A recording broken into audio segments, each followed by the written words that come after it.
I took a call from an unknown number. A male voice announced that he was the police working with my bank. They needed to know, had I transferred a sum of £3,000 and another sum of £6,000 to Heathrow Airport. I said, certainly not. I said, then I will ring my bank, First Direct, and see what's happened with my accounts. And he urged me to stay on the line because time was of the essence. He asked me to get my debit card, and then he asked me if I could give in the long number on the back, and I said, no, certainly not. He said, why not? I said, because if I do that, I'm essentially falling into the trap of being scammed. So he then said, OK, well, you can trust me in First Direct. I asked him for his number and told him that I would call him back.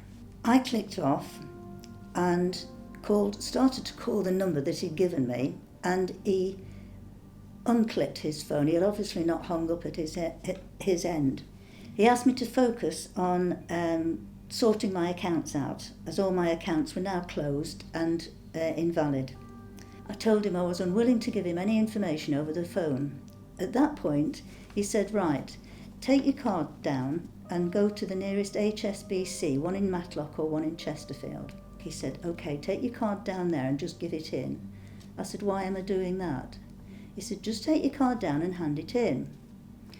I think the next step is that he was going to be actually at the bank, waiting outside to intercept me before I took it in. I hung up and rang my bank, and they put me straight through to the fraud department.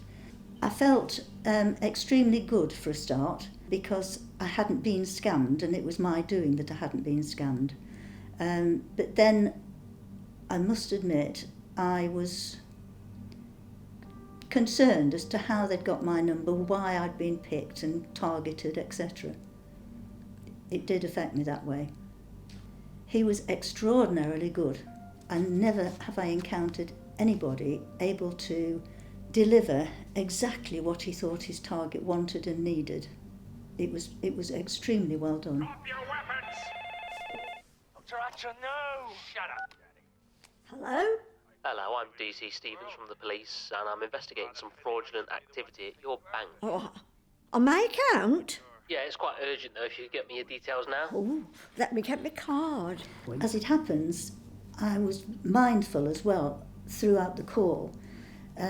Certainly when I first picked it up, I was very mindful of the pink sock that I'd seen before, and it sort of raised a pink sock or flag in my mind saying, just be careful here.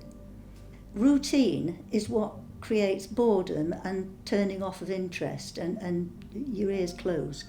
If you've got something new, innovative or different, and it's literally socking it to you, then you're going to take notice. Mind if I have a hobnob on my way out?